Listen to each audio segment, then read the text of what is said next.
네, 정부가 어제 2022년도 세제 개편안을 발표했습니다. 여러 내용이 담겼지만 가장 큰 관심을 받은 건 소득세였는데요.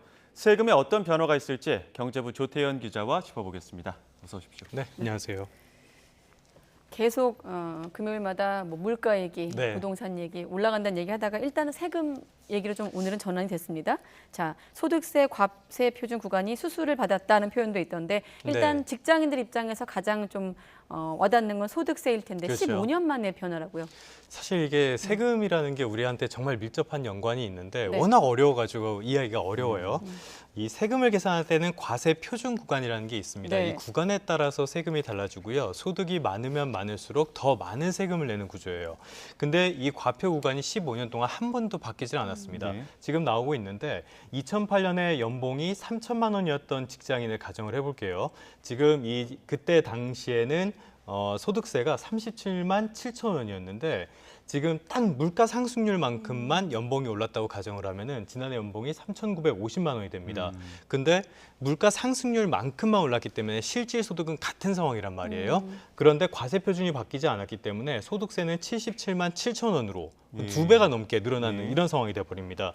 근데 말씀드린 것처럼 15년 동안 한 번도 안 바뀌었는데 그동안 물가도 올랐고 그만큼 급여도 올랐고 하니까 이게 소리 없는 증세가 아니냐 이런 비판이 많았거든요. 네. 그래서 이 부분에 대해서는 좀 비판을 받아들인 것으로 보입니다. 예. 이번에 과세 표준 구간이 바뀌게 됐는데요.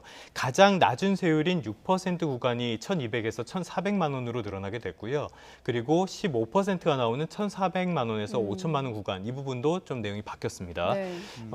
말씀드리는 것처럼 지금까지 비판이 많았는데 이런 소득세의 과세 표준 구간을 변경했다. 이 점에 대해서는 일단은 조금 환영하고 들어갈 만한 부분이라고 볼 수 있을 것 왼쪽이 같습니다. 이제 과세 표준 연봉으로 보시면 되겠고 오른쪽이 세율로 이제 보면 그렇죠. 되겠죠. 네. 예. 예, 구간 조정이 있었는데 이렇게 구간만 봤을 때는 확실하게 와닿지는 않고 와닿지 않죠. 실제로 세금이 얼마나 줄어들게 되는 겁니까?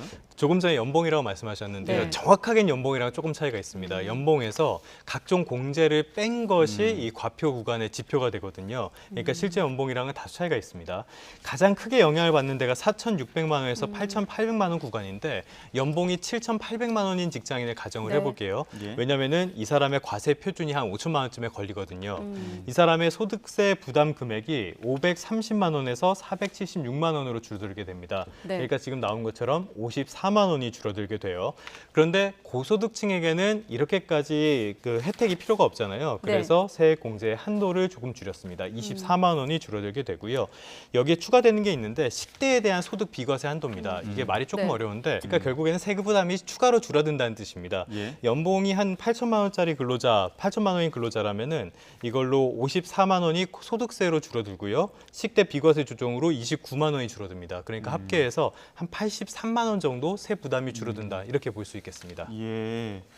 부동산 세금도 좀 관심이 많았었는데 그렇죠. 전 예. 정부와는 조금 다르게 뭐 부동산 그 다주택자에 대한 과세가 조금 조정이 된 것 같더라고요. 이 말도 많고 탈도 많았던 그 예. 종합부동산세 네. 이 부분에 있어서 좀 변화가 많을 것 같습니다. 가장 핵심은 주택수를 기준으로 과세를 했었는데 이제는 주택수가 아닌 가액 기준으로 바꾼다 이 뜻인데요. 예. 좀 말이 어려운데 그러니까 주택수는 중요하지 않고 총 다 합쳤을 때 가격이 얼마냐 이게 기준이 된다는 뜻입니다.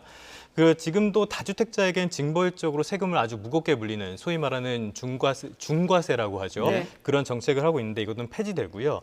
다주택자도 1주택자와 같은 수준의 세율을 적용받고 세율 자체도 지금 나온 것처럼 낮아지게 됩니다. 그럼 네. 무슨 뜻이냐? 문재인 정부 이전으로 돌아가겠다는 뜻이에요.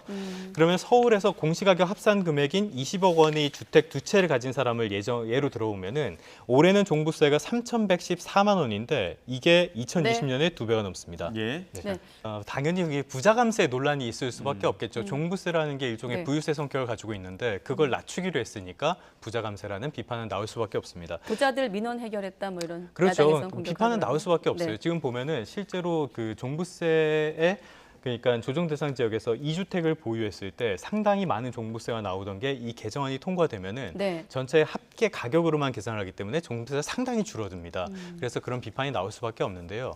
그런데 종부세라는 측면에서 한번 다시 살펴볼 필요는 있습니다. 이게 처음에 부동산 폭등을 막으려고 노무현 정부 때 처음 도입이 됐고 문재인 정부 때 굉장히 강화를 했습니다. 예. 그런데 두 정부 모두에서 부동산 가격은 폭등을 했단 말이에요. 네. 그러면 이론적으로 그리고 가설적으로는 어떨지 몰라도 실증적으로는 실패한 정책에 가깝습니다. 이거는.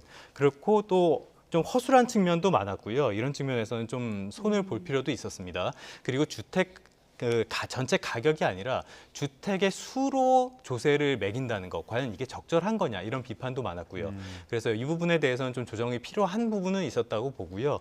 근데 이게 과연 그런 부동산 시장에 어떤 영향을 미칠 것이냐. 결론적으로는 그렇게 큰 영향을 미칠 것 같지는 않습니다. 지금 기준금리가 빠르게 오르고 있고요. 경기 침체 우려도 있는 데다가 고점 논란까지 있습니다. 그래서 그렇게까지 부동산 시장이 크게 움직일 것 같지는 않고요. 네. 대신에 지금 시장에 매물이 나오는 추세였는데 다주택자들이 급하게 매물을 내놓을 이유가 좀 사라졌기 때문에 이 부분에 있어서 매물은 다소 줄어드는 효과는 있을 수는 있을 것 같습니다. 네. 그게 네. 또 양도세 일시 완화랑 또 충돌하는 그렇죠. 측면도 있더라고요. 예. 양도세 일시 완화를 했기 때문에 다주택자들의 매물이 좀 시장에 나오고 있었는데 종부세에서 다주택자들을 빼버린다면은 이거는 약간 매물 잠김 현상을 유발할 수 있는 그런 정책이라고도 볼 수 있겠죠. 네. 예, 알겠습니다. 여기까지 듣도록 하겠습니다. 지금까지 경제부 조태현 기자와 함께 짚어봤습니다. 오늘 말씀 네. 고맙습니다. 고맙습니다. 수고하셨습니다.